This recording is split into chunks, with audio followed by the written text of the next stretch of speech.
আলাইকুম। সবাই কেমন আছেন? আশা করি সবাই ভালো আছেন।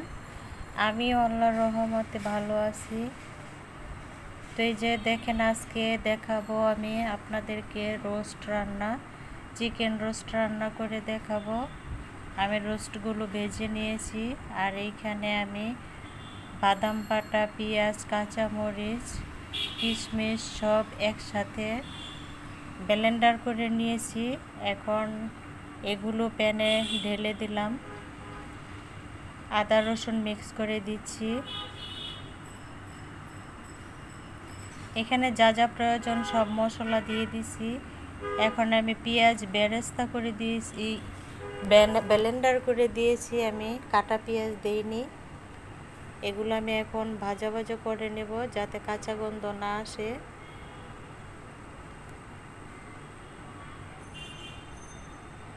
দারচিনি, এলাচ, তেজপাতা দিয়েছি। চিকেন রোস্ট রান্না করব। আমি একটু টক দইও দিয়ে দিছি অফ ক্যামেরায়। এগুলো এখন নাড়াচাড়া করে ভাজা ভাজা করে নেব। লবণ দিয়ে দিছি পরিমাণ মতো। আমি এখানে কোনো পানি ইউজ করব না। এই যে দেখেন ভাজা ভাজা হয়ে গেছে, সবগুলো গ্রেভি ভাজা ভাজা হয়ে গেছে।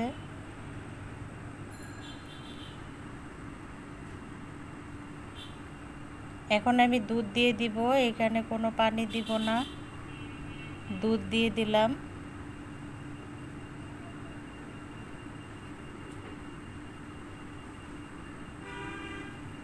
তো রান্না করতে গেলে লাইট অফ হয়ে যায়, সেজন্য কালারটা অন্যরকম লাগে।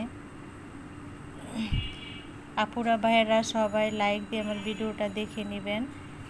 আমি রোস্টগুলো এখন দিয়ে দিচ্ছি, চিকেন ভাজাগুলো।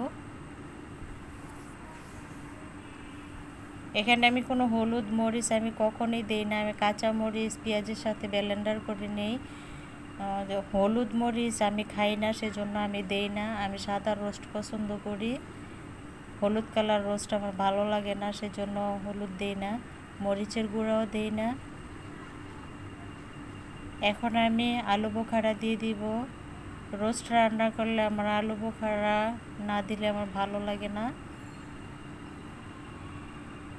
আমার ঘরে সবসময় আলু বোখারা থাকে, এগুলো আমার অনেক পছন্দ। আমি অনেকগুলো আলু বোখারাই দিয়ে দিছি। এখন আমি এগুলো জাল করে নিব ভালো মতো। সবাই ভিডিওটা দেখবেন, কেউ টেনে টেনে ভিডিও দেখবেন না, আর স্প্যাম কমেন্ট কেউ করবেন না আপুরা। তো এই যে দেখেন আমার রোস্টের কালার, রোস্টটা খুব সুন্দর হয়েছে দেখেন। আর যদি হলুদ মরিচ দিতাম তাহলে লাল হতো, কাঁচা মরিচ ইউজ করলে অনেক মজা লাগে। এই কালারটা আমার অনেক ভালো লাগে, সেজন্য এইভাবে আমি রোস্ট রান্না করি। দেখেন কত সুন্দর হয়েছে কালারটা, খেতেও অনেক মজা হয়েছিল। এখন আমি গরুর মাংস রান্না করে নিব।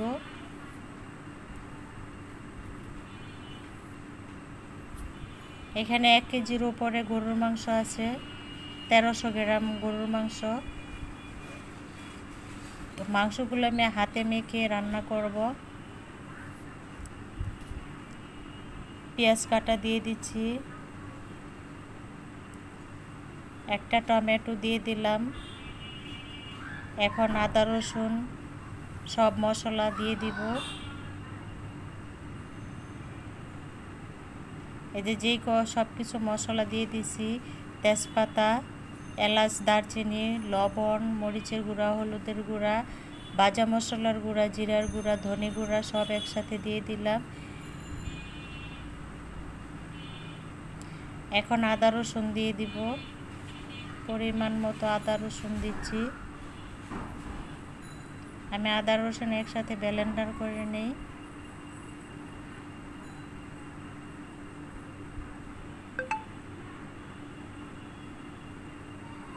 এখন আমি তেল দিয়ে দিব, সয়াবিন তেল।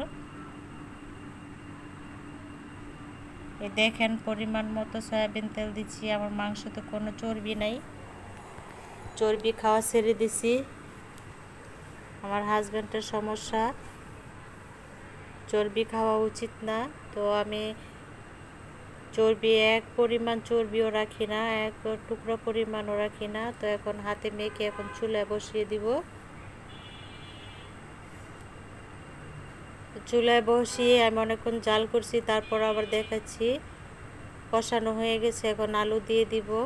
আমি রান্না করতে আসলে আমার ফোনের লাইটটা অফ হয়ে যায় বারবার, ভালো লাগে না, সেজন্য। যে কষানো হয়ে গেছে, আলুটা দিয়ে আর একটু কষিয়ে নিব।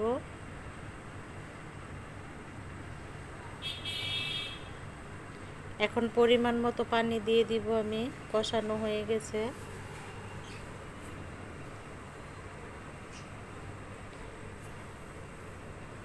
সবাই ভালো থাকবেন, আল্লাহ হাফেজ।